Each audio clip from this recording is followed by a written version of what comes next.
David Pakman Show at davidpakman.com.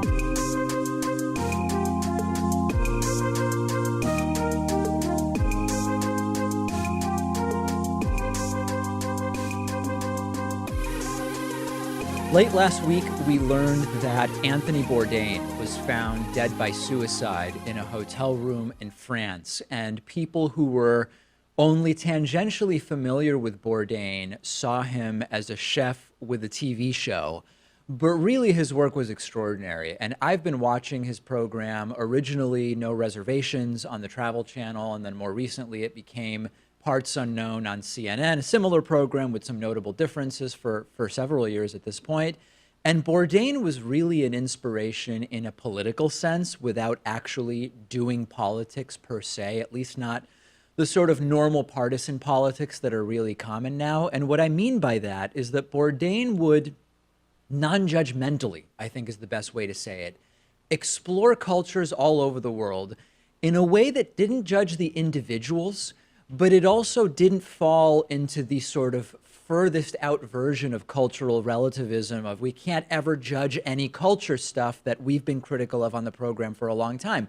Bourdain would dive in head first to diverse ways of life all over the world, respect everybody that he met, but he still had opinions, really strong opinions about the cultural institutions that he felt were fair and just, and those that were not. And one of his notable traits was that as easily as he could sit down with Barack Obama in Vietnam, I believe it was, in a recent episode, he could sit with a random Vietnamese villager and share a meal. And the connection, at least on TV, resonated as authentic. And in both cases, you got the sense that this is an individual that's actually connecting with the people that he's talking to. And I know that I really admired the way that Anthony Bourdain was a model for how Americans should behave abroad. I've told you countless stories, and sometimes I'm half joking, but pretty often I'm just telling you the story as I saw it, of these embarrassing American tourists in other countries, loud and entitled and condescending and disrespectful. Anthony Bourdain was actually a really good role model for how Americans should behave when they are in other countries. He was an advocate of women coming forward as part of the Me Too movement and reducing the stigma around saying, hey, this has happened to me. He was really also an inspiration to me in that he spoke completely unapologetically about what is the backbone of the restaurant and food industry in the United States, and that is Latino immigrants, right? Anthony Bourdain made it very clear that in every kitchen, in even the top French restaurants in New York City, which he had a lot of knowledge of, as he pointed out, it was immigrants from Central and South America that are doing the lion's share of the cooking. If you go out to California, where I was not long ago, and you drive through some of these big agricultural areas, you see the literally backbreaking work of immigrants from Central and South America that are also involved in the food industry at that level. And that is an issue that he sort of became a champion of through his program and through his writing and through his work. And his dying by suicide over the weekend is a really important reminder about many, many things. First of all, very often when there's a suicide, especially a prominent one, you start hearing comments like, how could they do this to their family? In Bourdain's case, people were saying to his daughter. I don't believe that that's the right view. This is a view that sees suicide as something someone does to other people, and it gets very quickly to the suicide as a selfish act, which we've heard before, and I don't think that that's correct at all. If someone is in a state where they are willing to end their own life, that selfish act narrative simply is not a correct narrative. And case in point, Anthony Bourdain was very wealthy, had fame, traveled all over the world, and trying to apply logic like he had everything. He left a daughter. It didn't make any sense. It's really not possible to apply that kind of logic when it comes to suicide. And secondly, I know that I don't want to use the word serendipitous timing because that implies something happy. I don't want to use the word ironic because that's just the wrong word. The timing of Bourdain's suicide came within just a day or so of a report from the CDC that the suicide rate in the United States is up 30% on average since 1999. Okay, this is an epidemic. And if you look across the United States, every state other than Nevada, which saw a 1% decrease in the suicide rate, in some places more than in others, there have been increases to the suicide rates. If you look in the sort of mountain states like Montana, Wyoming, Idaho, Utah, more significant increases. If you look in some other parts of the country, you'll see more modest increases. But that is a major increase of about 30% overall.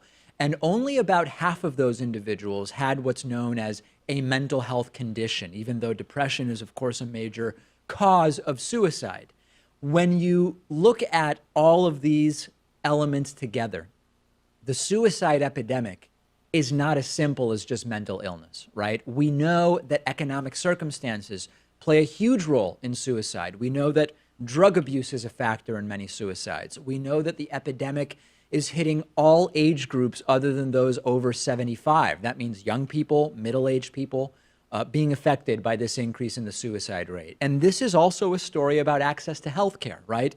Because when you hear that only half of those suicide cases had a known or diagnosed mental illness, that could be because suicide is spreading to people without sort of formal mental illness, whatever that means.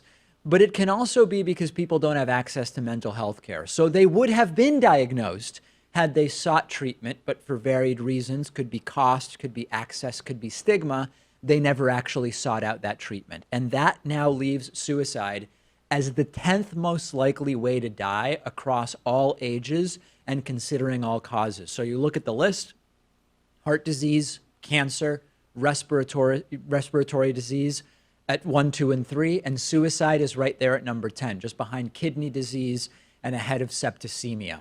Student debt, inequality, it's so many things. And in some way, it's also people, I think, struggling to find meaning, and some are saying, well, it's because of the internet and social media. I think that's a little too simplistic. Others are blaming a post-industrialization world. I think that that is a conversation that's bigger maybe than this segment right now, but this is an epidemic. And what we all need to know is that there is a national suicide prevention lifeline. It's available 24 hours a day, 1-800-273-8255. Even if you can't or don't feel up to going to an emergency room or calling 911 or seeking mental health treatment, you can always call 800-273-8255 and talk to someone right away. And then there's one other thing that I do want to talk about when it comes to suicide. And I worry, because of the story that I just did about Anthony Bourdain, I worry about the effect of media coverage on suicide. And we've talked about this with mass shooters, right? We don't want to glorify the actions of mass shooters. And I have stopped naming mass shooters. It's been a while. When I report on mass shootings, I don't name the shooter. And the idea there is, if you're going to do a mass shooting partially because you want the recognition and the fame and the notoriety, if you don't get identified, then maybe it would be one factor that might dissuade you from doing it. With suicide by its nature, we know who did it when it's a famous person. That's why it's being reported on, because it was a famous person. And then that does make me somewhat concerned that it can become appealing to individuals who might be on the fence about suicide, and the knowledge that even if they're not famous and they're not going to get the recognition that someone like Anthony Bourdain gets, is there something in that type of coverage of notable suicides that might be problematic when we think about trying to work on, improve this problem of the suicide epidemic? Probably a conversation for another day, but I still want to hear from you about that issue. We've been talking about this for a while, and effective today, it has happened. We've officially expanded the David Pakman Show. And what I mean by that is every day's show is going to be about 10% longer in duration. And the reason that we've done this is to make the show better, to have more show. The way that we've done it is by eliminating some advertisements and commercials. So you will notice, starting immediately, every day, we're going to be producing a little bit more content. So we'll either have time, sometimes it'll be an extra story on some days, sometimes it'll be slightly longer stories and interviews on other days. And this is actually a pretty big deal, because we already had, for shows that are on broadcast radio and television in the 1-hour format like we are, we already had one of the longest hours of any show, right? Commercial radio often has 37 to 39-minute hours. we had gotten up to more than a 45-minute hour, and even we're closing in on 50. And now we're actually close to a 55-minute hour, and it's a win for everybody. We get to have more time to talk about stories with you. You get more show and fewer commercials. The bad side is that in the short term, it's costing us money, right? Because we're limiting, by eliminating ads and adding show minutes to every hour, we're limiting the number of minutes that we can have of advertising on the show, which means we're limiting how much money we can make. But it's basically a bet, right? I'm not really a betting man, but I'm making the bet that over the long term, we'll have more time for content, which will improve the show, grow the audience, and we'll have more people who might say, hey, you know what? I'll throw in $1 or $2 on Patreon or maybe get myself a membership. So that's effective immediately. And along those lines, we are fully relaunching our Patreon page, and we're also going to be doing a membership drive. As you know, we are targeting 2,000 patrons. We are at 1,859 right now. When we hit 2,000 patrons, I will do a very, very special live event. It will be a live chess game where I will play chess against Pat and Max on a live stream when we get to 2,000 patrons. We also are adding a bunch of new perks. Patrons now at the $5 level, and all members will get a permanent 15% discount code for all of our gear. This includes t-shirts and bumper stickers and coffee. Patrons at the $10 level get a free bumper sticker. At the $25 level, you'll get a free coffee mug. The $50 level gets a free t-shirt. And then at the 100 level and above, we've got some really great packages available, which you can read about at patreon.com/David Pakman Show. And you still have the 40% discount code available for memberships, okay? So that is still the baseline, stalwart, #1 source of income for the show. davidpakman.com/membership. If you want a 40% discount code, have a 40% discount code. It is Vote Soon 18. So we're really exciting new chapter for the show. We've got some great interviews coming up that Max and Pat have been working on. We now are going to have more time to flesh out ideas with some great guests. And I'm really glad that you are going to be a part of this. So check it out, read about it, patreon.com/David Pakman Show, davidpakman.com/membership, and send me your thoughts on Twitter about whether you like the expanded David Pakman Show. I'm on Twitter at dpakman, and the show is on Twitter at David Pakman Show. The David Pakman Show at davidpakman.com.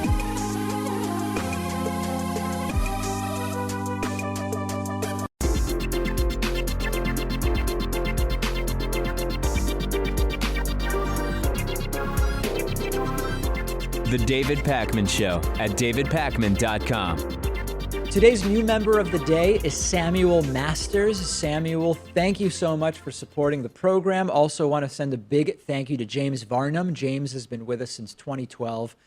Big time David Pakman Show Membership Hall of Fame member. And I hope you will join both Sam and James at davidpakman.com/membership. And of course, the new website, simply joinpakman.com. Nothing easier than that. Coupon code is available. It is Vote Soon 18. Let's talk about what's going on in Canada and in Singapore. Before flying to Singapore for today/tomorrow, depending on which time zone we're thinking of, today/tomorrow summit with North Korean leader Kim Jong-un, Donald Trump stopped in Canada for a G7 meeting. It was previously the G8. Russia, of course, no longer part of it, so it's the G7. Trump wants Russia back in. We'll talk about that separately. Every aspect of Donald Trump's presence was an embarrassment to the United States. There's really no other way to say it. Trump showed up late. He insulted a variety of world leaders and left early, later sending subsequent insulting tweets. One such tweet about Canadian Prime Minister Justin Trudeau. Donald Trump saying, Prime Minister Justin Trudeau of Canada acted so meek and mild during our G7 meetings, only to give a news conference after I left saying that U.S. tariffs were kind of insulting and he will not be pushed around. Very dishonest and weak. Our tariffs are in response to his of 270% on dairy. Trump then gave a bizarre, rambling press conference that was completely incoherent, during which he slammed CNN as fake news and said all sorts of other things that made absolutely no sense. And then upon leaving on his way to Singapore, he tweeted that he disagrees with the communique that was sent out wrapping up the entire summit, saying, quote, based on referring to Justin Trudeau, based on Justin's false statements at his news conference and the fact that Canada is charging massive tariffs to our U.S. farmers, workers, and companies, I have instructed our U.S. representatives not to endorse the communique as we look at tariffs on automobiles flooding the U.S. market. He claimed that our relationship with allies is a 10, and yet he's sending out insulting tweets about our allies. And then most interestingly, just in terms of the flavor and color of the thing, the pictures that have been released are truly embarrassing. I mean, really indicative of a total and utter cuckoldry. Check out pictures of Trump during the summit versus Obama during a recent similar summit. You see at the top of your screen, President Obama, in control, in command, clearly respected as a peer by other world leaders. And at the bottom of the screen, you see this picture of German Chancellor Angela Merkel looking like she's indignantly lecturing the little kid at the table who won't eat his broccoli, meaning Donald Trump himself. And hilariously, Donald Trump is known for these handshake games that he plays to sort of assert dominance, whether it's with Japanese leader Shinzo Abe or many others. He tries to kind of jerk them around with his handshake. And French President Emmanuel Macron dominating Trump. In the first picture I'm showing our video audience, you see Donald Trump clearly not in control of the handshake. You see Emmanuel Macron with quite a grip there on Donald Trump's right hand. And then in a close-up of Donald Trump's hand taken immediately after this, you can actually see the thumbprint and the print from Macron's fourth and fifth fingers on Trump's hand. This was just moments after the handshake. And I mentioned this last thing. I get that it's sort of a goof. Handshake games are really stupid, but they're important to Trump. And by his own standards of what's important, he clearly lost the game to Emmanuel Macron.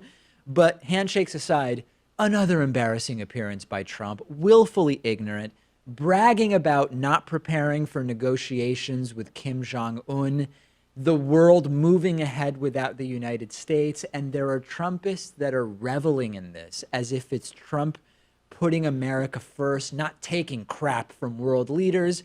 It is abundantly clear that the U.S. is just being excluded and is not seen as the player it once was on the world stage. And if you don't mind that, then congratulations. I guess by some harebrained logic, Donald Trump is winning. But the United States is increasingly not a player in world climate change discussions. And why would be? That's by Trump's choice.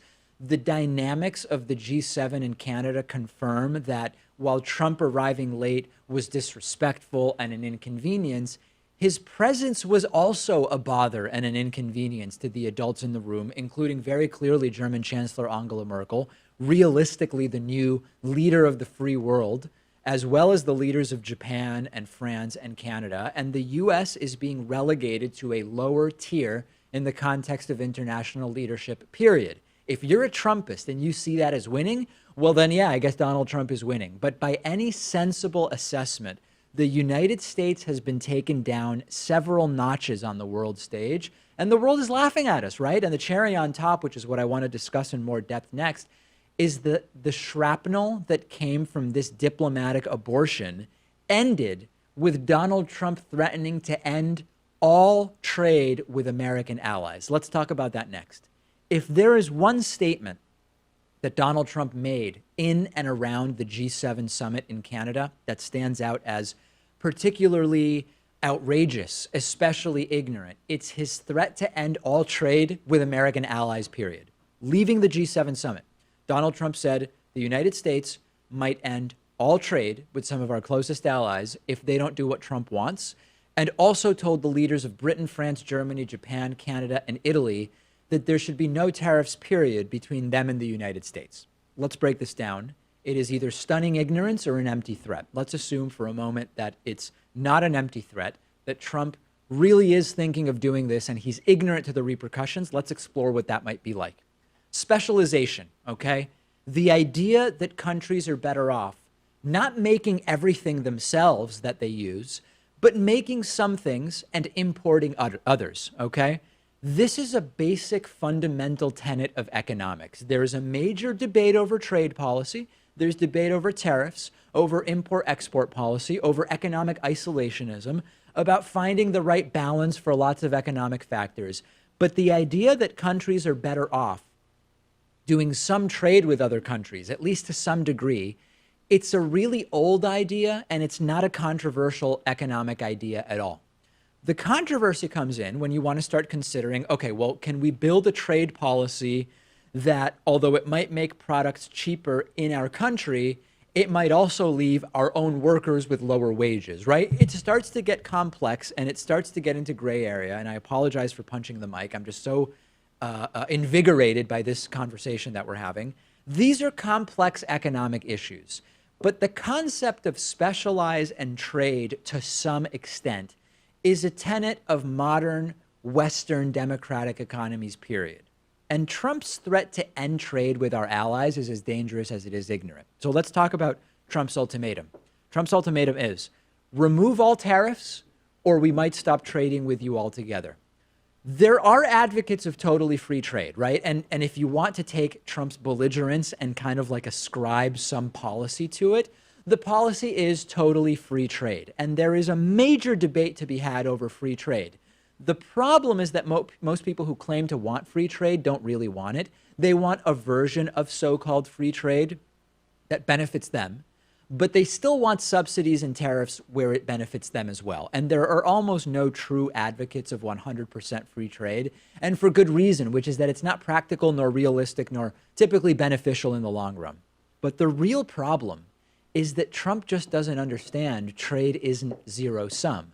Whatever your views are on free trade or protectionism, and there is a lot of debate about it, I understand, trade is not zero sum, and there are benefits to trade and specialization. And there are also costs, and the costs are not always just money, but also jobs. And for example, American exports to Canada support about 1.6 million American jobs, according to 2015 data.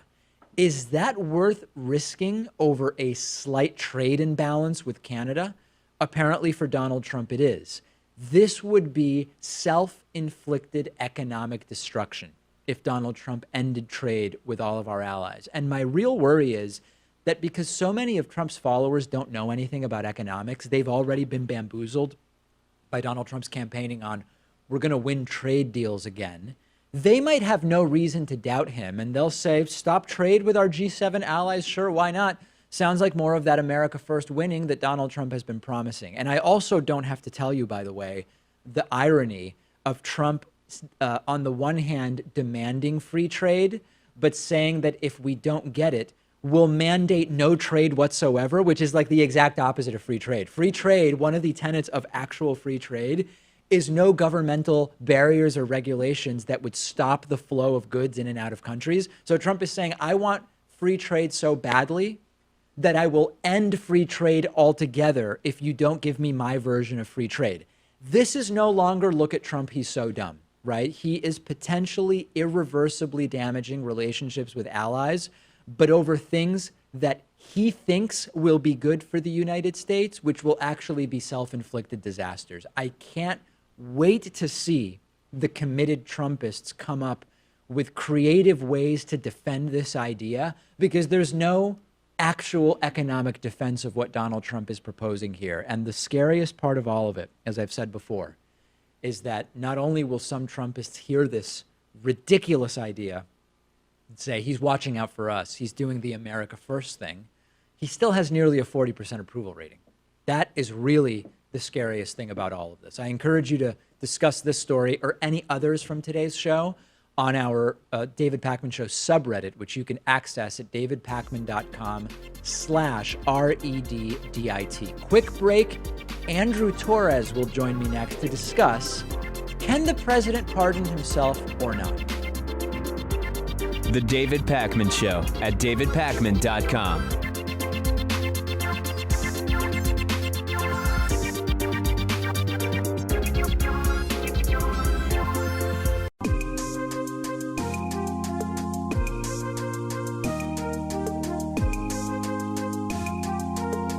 Welcome back to the David Pakman Show.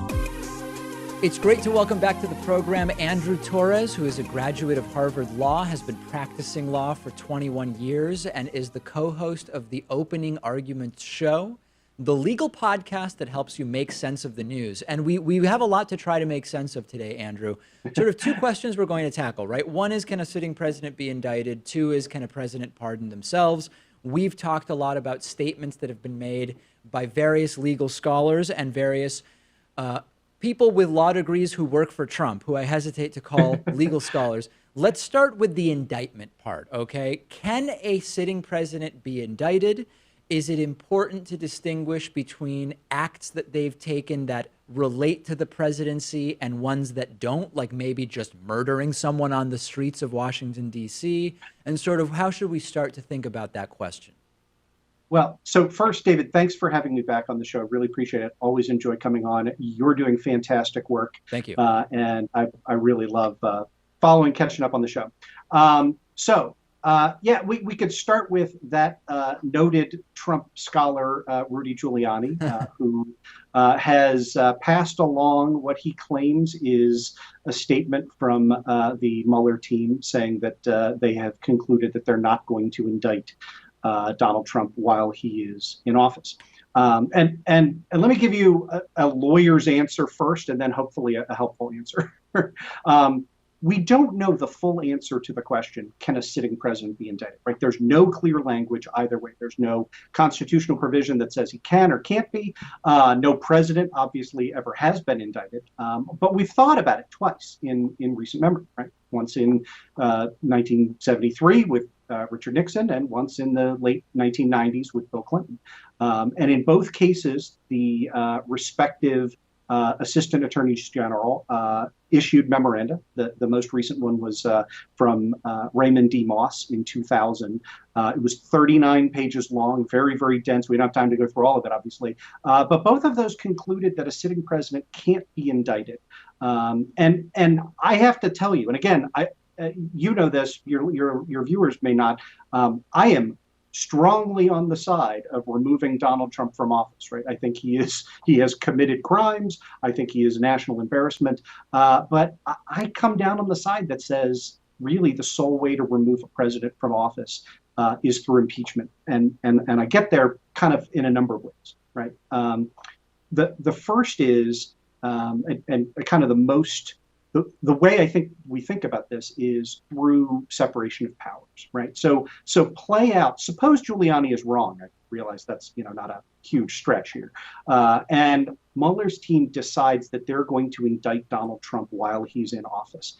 Think about how that would play out, right? Like what you would do is you would send federal marshals into the Oval Office with an arrest warrant for the president, and if the president tells the Secret Service to turn them away and says, no, I'm not complying with it, then what you have to do is, right, go to a court, get an order, right? Otherwise, use force to drag the sitting president out of the Oval Office. And that, in my view, is something that, when you go back and you look through the history of the founding of the country, when you look at the underlying operative constitutional provisions, everything else, I don't think that the founding fathers ever intended for one branch of government to be able, namely the judiciary, to be able to seize control of the executive branch, right? Because remember, constitutionally, Donald Trump is the executive branch, right? Like and I agree that that's terrible, but that's the position that he holds, and so it would really, I think, upset the balance of separation of powers. I think we have good evidence for that. So let's see if we can explore that a little bit in more detail. Yeah. So, for example, we know that if a president makes a decision to go to war and 4,000 people die, that you can't indict the president for murdering 4,000 people, right? That's pretty clear. These are decisions made. They're policy decisions. They are not the president wringing someone's neck and then that person dies. It's like a very, very clear situation where that's just not going to happen. The imagery you present of the president being dragged out of the Oval Office in handcuffs, okay, fair enough. But if the president murders someone with a gun personally, are you still saying that which has nothing to do with their role as president of the United States is not something that law enforcement could arrest the president for, and then charges would be brought for murder? So, and let's be clear, not while he's in office, right? But let's make the best argument for the other side, right? The idea that if Donald Trump were to go out on the streets of Fifth Avenue and shoot someone in cold blood, and he goes up 10 points in the polls, as he's bragged about potentially doing, there is some historical precedent for that, and that goes back to 1804, and it goes back to Aaron Burr, right? Like you learn about in U.S. history class the kind of old timey like. They had a duel, and and you think about, but like duels were not common in the 1800s. And Aaron Burr was indicted for murder in New York State, and he was indicted while a sitting vice president. And essentially, the belief seemed to be that the government got along okay, and if Burr, he was president of the Senate by constitutional right, and the idea seemed to be that wasn't a problem. Okay, so that is the strongest argument on the other side. Here's why I don't think it applies to the president while he's a sitting president, and it goes back to the Federalist Papers. And in Federalist 69, Alexander Hamilton, and remember, the Federalist Papers were the argument that the Founding Fathers used to convince the states that they should ratify the Constitution. So right. It explained exactly what was happening, right? And so Hamilton here in 69 is convincing everybody that it's okay to have a president. It's not going to be like having a king. Right? That's the context for this letter. And so after saying, the president's elected and kings aren't, the next thing he says is that presidents, unlike kings, are accountable to the law. And here's how Hamilton puts it. He says, the president of the United States would be liable to be impeached, tried, and upon conviction of treason, bribery, or other high crimes and misdemeanors, removed from office, and would afterwards be liable to prosecution and punishment in the ordinary course of law. So in my view, that's how the framers intended to get around that separation of powers problem. And again, for any kind of offense, right? For the murdering somebody unrelated to the office, you impeach the president to get him out of office, and then you can prosecute him for the underlying crimes. So in that sense, that's very close to the argument that Rudy Giuliani made, right? Which is, I think you'd have to impeach him. And then after that, if you're talking about murder, then okay, but that the impeachment would have to come first. I think that's right. And look, like, I wouldn't trust Rudy Giuliani to guess my weight, okay? Like, his legal analysis is not to be trusted in any sense. He is a mouthpiece for Donald Trump. He has said things that are completely indefensible. But I mean, this is, in my view, this is sort of, blind squirrel finding a nut every once in a while. I think he's right. I hate saying that, but I think he is. So I hate to get sometimes into the specific logistics because it's not really what we're talking about. But in a literal sense, like if Trump is just walking around and murder someone and police come up and handcuff him, does he just say, sorry, I'm the president, you can't do that? And then the police say, oh, right, you know what? You're actually, yeah, that's right. Let's somebody unlock the cuffs. How does it literally happen? Who actually says it's the president? You can't arrest the guy. And so, right, the answer there ultimately, right, is that if continue to play that out, right, the police handcuff the president and drag him away to jail. While in jail, Donald Trump would file for a writ of habeas corpus, and he would be released on a writ of habeas corpus. And what the courts would say is they would defer to something that is alternatively sometimes called the political question doctrine. But in this case, it would be specifically relating to separation of powers. And they would say, look, the Constitution sets up the executive in the person of the president, and the judiciary does not have the explicit authority to exercise absolute control over the executive. We have provided a mechanism in the Constitution to remove the president, and you have to follow that mechanism. And what we don't want a situation where one co-equal branch of government can tip the other out of the scales. And look, like, I get that that's hard to understand in the course of Donald Trump, who has committed crimes literally since day one upon getting into office. But imagine this. But imagine this scenario, right? Like, we elect Elizabeth Warren in 2020, and she assumes office in January of 2021. Go and on. Let's say, right, yeah, and let's say the governor of Alabama, right, conspires to have Elizabeth Warren charged on various state law crimes in Alabama. They're completely made up. It is a 100% political retribution. We would not want a situation where you could have the judiciary remove the duly elected president who's done nothing wrong by the terms of the Constitution, removed from office because another branch of government has decided to issue an indictment. So, look, I agree. I mean, one of the things that I do on my show that we started in January of 2017 is a segment called Yodel Mountain, right? And the idea is it's an analogy to the mountain climber game from The Price is Right, with the little yodeling guy who goes up the cliff, and then the camera pans back and you don't see him fall over until he gets to the top. That's why I think we're on, right? Like, and I think we've done 100 different episodes of Yodel Mountain in our show.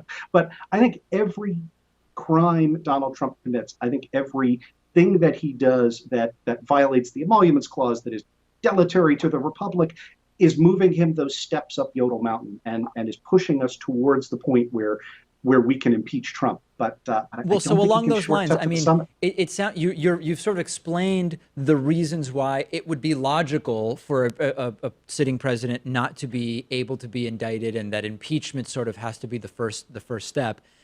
Do you see a problem in impeachment being so subject to the sort of political whims of those in the House and Senate? I mean, because we're already talking about, if the Democrats don't do well in November of 2018, it may not matter what Robert Mueller finds after that point, because you are potentially not going to have a Congress that is even remotely interested in acting. Yeah, and so let's drill down on that, right? So the first is, historically, it has never been this bad, right? When you go back, I mean, one of the things that will break your heart if you're a lawyer or if you're a geek on these sorts of issues, when you go back and read the Federalist Papers, when you look at 18th and 19th century jurisprudence, it was just assumed that people would cross party lines when you have when you have obvious criminal behavior. And I say this to my friends on the left all the time, right? Like, the closest analogy that I can come up with is Rod Blagojevich in Illinois, right? Like, when he wanted to sell off Barack Obama's Senate seat to the highest bidder, it didn't matter that he was a Democrat, right? Like, Democrats didn't line up and go, Blago's our guy, right? Like, we wanted Blago out of office. And the idea that that's now changed is obviously distressing, depressing, suggests the system is broken. But I don't know how much it's changed either, right? Like, one of the things I went and looked back is I looked at Richard Nixon's approval ratings during Watergate, right? And my apologies. Richard Nixon is extraordinarily triggering to your dog. Yes, yeah, that's the ghost of Checkers there, so I apologize. And Nixon's approval rating after the Saturday Night Massacre tanked to the mid-20s. But among Republicans, among self-identified Republicans, it stayed at about 50%. Right? So in other words, half of the Republican Party continued to support Richard Nixon no matter what.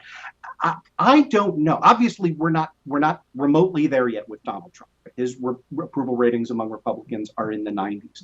My question is, can we get that approval rating down? Can we get it into the 70s? Can we get it into the low 70s, high 60s? If that happens, I think that will trigger the will, right? Like, Congress certainly hasn't been responsive to the needs of the public. I think the major issue with that is gerrymandering and safe districts. And right now they're more afraid of losing in a primary to a Trump-backed challenger than they are of losing in the general election. But that could change. And the only way to make that change, I mean, it circles all the way back. The only way to make that change is for those of us who disagree with what's happening in this country to make that happen in 2018. Let's pause there. We're speaking with Andrew Torrez, graduate of Harvard Law School, has been practicing law for more than 21 years, co-hosts the Opening Arguments show. The next topic, when we join him tomorrow, will be, can President Trump pardon himself? The David Pakman Show at davidpakman.com.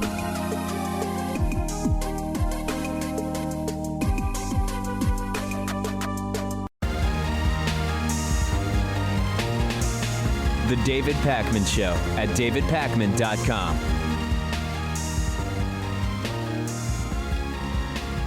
Today, tomorrow, depending on time zone, Donald Trump and Kim Jong-un are going to meet in Singapore. And I don't want to talk a ton about this since we're probably going to have news about it sort of relatively soon. And there are going to be many opportunities to talk later in the week about it, including on tomorrow's show. But what I want to ask is, what outcome can we hope for from this summit between Donald Trump and Kim Jong-un? My priority, and I've said it before, would be an actual deal of some kind that leads to an improvement for the lives of North Koreans and also an increase in safety for the citizens of the world related to the sort of nuclear belligerence that Kim Jong-un has presented. Is that likely to happen? I don't know the answer to that, but what I do know is that Kim Jong-un has won the summit already. The summit hasn't happened yet, and he has already won. Merely by the summit happening, right? Merely by an American president agreeing to meet with a North Korean leader under these terms, which is basically almost no terms at all, Kim Jong-un is now being treated as a world leader on par with Trump the world over. He has been out on the town in Singapore over the last 24 hours. The reporting worldwide about him is not altogether materially different than the reporting about Trump as two participants in this summit. And this is a win for Kim Jong-un, right? No matter what happens, whether he ends up cucking Trump or whatever term you want to use. I always say that satirically, never seriously. Whether something positive does come of this summit, this is a major elevation for North Korea, and it does nothing for the United States unless Donald Trump actually comes away with something that is positive. And I'm okay with that, right? I am not an advocate of this summit being a failure. If this leads to a bettering of North Korean lives, I'm in favor of it, whatever it is that Trump's credit level is in terms of the aftermath and how much responsibility is assigned to him for this. But are the North Korean human rights abuses and the famine and the starvation and the assassinations, is any of that going to be mentioned during this summit? And unfortunately, the answer is probably not, because it's a summit about nuclear weapons and about nuclear development and possible denuclearization. So first and foremost, it's not actually likely that this summit will lead to big improvements of living conditions for North Koreans. And as far as the nukes go, which are actually the number one topic to be discussed, it's not really likely that Kim Jong-un would agree to total disarmament, not without Donald Trump agreeing to things I can't imagine any American president agreeing to. So the most likely scenario, and I hope that I'm wrong, is that Kim Jong-un agrees in some vague terms to either slowing down or stopping new research, stopping missile tests, not commitments that would be completely unheard of, monumental, or even particularly groundbreaking. Kim Jong-un is not stupid. Kim Jong-un knows that his nuke program got him a meeting with the president of the United States. Not a normal president, right? It's Donald Trump, but it's still a president of the United States. And the question that I've heard analyst after analyst who has really put some thought into this ask numerous times now is the following. Why would Kim Jong-un give up everything that got him to this point? For his people, never really has been the priority for Kim Jong-un. Yes, when it gets really bad, he does seem to use tests of missiles or nuclear tests to then back away and get some food aid for his country, but only at some minimum level of avoiding, I guess, a total and absolute de facto genocide of his own people through starvation. But it's never really been the priority for Kim Jong-un. So no matter what happens in this summit, and I hope for the best, I know that there are people on the right who say the left wants Trump to fail. No, I don't want him to fail. He just doesn't know anything. And it would be by mere chance that anything positive comes of this. In a sense, Kim Jong-un has already won, and it's not something that I'm glad about. It's actually truly horrible. And if anything, it runs the risk of reinforcing Kim Jong-un's behavior because, hey, after all, what he's done so far got him a face-to-face meeting with the President of the United States, and that is a really, really big deal. Tomorrow, we will hopefully know more about what took place. Every once in a while, truth gets out on Fox News, and usually it gets out because Shepard Smith told the truth. Less frequently, truth gets out on Fox News because Chris Wallace told the truth. Other times, it just slips out of someone's mouth accidentally, and what we might in some ways even call in a Freudian way. Fox and Friends was anxiously and excitedly reporting about the arrival of their hero, Donald Trump, in Singapore to make big boy negotiations with Kim Jong-un. When Fox and Friends weekend host Abby Huntsman, I guess they sort of have like their D team on the weekends, I'm not really sure. Abby Huntsman said that the two dictators, Trump and Kim Jong-un, would be meeting the following day. The two dictators would be meeting, Trump and Kim Jong-un. Here's the clip from Fox and Friends. There is the President of the United States, Donald Trump, about to walk down those stairs, stepping foot in Singapore as we await this historic summit with the North Korean dictator, Kim Jong-un. Anthony, talk to us about this moment. I mean, this is history. We are living, regardless of what happens in that meeting between the two dictators, what we are seeing right now, this is history. Correction, Abby, the dictator and the guy who would like to be a dictator are going to be meeting. And the apology came later in the day from Abby Huntsman saying she wants to point out that earlier, as you know, on live TV, sometimes you don't always say things perfectly. I called both President Trump and Kim Jong-un a dictator. I did not mean to say that. My mistake, so I apologize for that. Was it a mistake, Abby, or is this part of the effort to condition the Fox News audience to like dictators? Listen, even if there was collusion, it wouldn't be illegal. Listen, even if Trump was a dictator, that's not necessarily a bad thing as long as he's a conservative dictator who we like.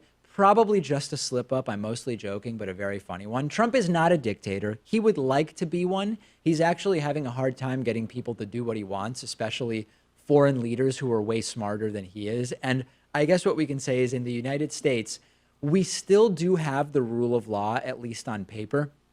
And that rule of law has stopped Trump from doing some of the things he would no doubt like to do. And the path to dictatorship is actually not so much set by the guy who wants to be dictator, but it's opened by those who don't stop the would-be dictator, right? And what I mean is it's up to everybody else to prevent Trump the dictator. And to be clear, I'm not literally saying the U.S. is becoming a dictatorship, but it's a sort of de facto Western democracy, pseudo-dictatorship, authoritarian paradise, right? That's really what it is that Trump would want. I don't know that he literally wants a dictatorship in this sort of despot type of way. Maybe he does, but I don't know. And I was thinking it's actually really working in our favor that Trump doesn't know how government works, because if Trump knew how government worked, he would be way better at manipulating it to his advantage and to the obvious detriment of the American people. And I'm reminded of a bit of Edward R. Murrow's writing on this. Edward R. Murrow wrote, as quoted by A.M. Sperber in Murrow, His Life and Times, quote, "If a deceived or confused public is betrayed into creating or allowing to be created an America in which it loses faith, democracy will not survive." Very, very appropriate to Trump and more generally towards 2018 United States of America. And listen, why are we so worried about Trump speaking to Kim Jong-un anyway, right? Trump's going to have a conversation with one of the most dangerous people on the planet. And the worst possible outcome, after all, is only nuclear war. I don't know why anybody would really be so concerned about that. It's going to be fine. I don't know why anybody would be skittish about this meeting we will know about very, very soon. Send me your thoughts. I'm on Twitter at @DPakman. We have a voicemail number. That number is 219-2-DAVID-P. You can call this number anytime that you get the urge to leave me a message. 219-2-DAVID-P. Here's a voicemail that came in the wee hours of this morning. Hey, David. I noticed that the right is very concerned with like the overrepresentation of liberals among college professors, but I don't know if any studies have been done on this, but shouldn't we be concerned about the political leanings of law enforcement? I feel like they probably lean heavier right, and perhaps that could be playing into the whole unarmed black got people getting killed thing. I'm not sure. So listen, this is actually a pretty clever and astute point, and I know that there will be people who say, "Oh, he jumped the shark when he talked about the killing of black people." Let's put that aside, right? Because we've explored that in statistical detail before. When the right observes the heavy presence of liberal voices in institutes of higher learning, colleges and universities, in many departments, they all of a sudden almost want like an affirmative action, right? They say, no, we actually need more conservative voices in some of these fields. And if you dare to say, well, is it possible that something about the nature of those fields makes progressive individuals gravitate towards them naturally? In other words, is there a sort of free market which is pulling in more left-wing anthropologists and philosophy professors or whatever? The right doesn't seem pleased with that. And at the same time, when you look at law enforcement, and there are plenty of progressive and left-wing and moderate democratic individuals in law enforcement, many of them, there's no question that law enforcement does skew to the right. When you point that out, the right will give the exact same defense that the left often gives of the higher education. They'll say, no, listen, by its very nature, if you're for order and if you're for the rule of law, and if you like carrying around a gun, right, on whatever level you want to make the argument, there might be some reason in which the free market dictates that more conservative-minded individuals will gravitate towards positions in law enforcement. We don't want to weaken law enforcement by mandating that there be more progressives in law enforcement. Well, isn't that what you would be doing by mandating that there be more conservatives in philosophy departments? Just asking the question, if there's a difference, please explain it to me. I would love to understand what that difference is. We have a great bonus show for you today. Robert De Niro got a standing ovation yesterday at the Tony Awards for saying F Trump. We'll talk about that and what we think about it. We will also talk about a study which points out that blue districts on average in the United States have a higher degree of income inequality than red districts, liberal versus conservative districts, of course.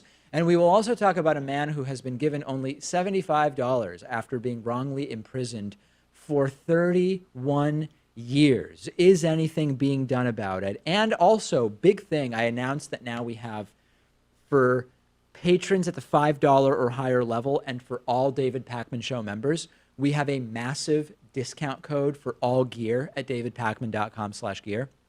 I'm going to be announcing that coupon code today on the bonus show. Very, very exciting. All of those stories and more. Access the bonus show by becoming a member at joinpakman.com. Save 40% with the coupon code VOTESOON18. And of course, you can also get instant access to the bonus show by becoming a patron at patreon.com/David Pakman Show. Thanks for being with us. We will talk to you on the bonus show, or if you're not a member, brand new program tomorrow.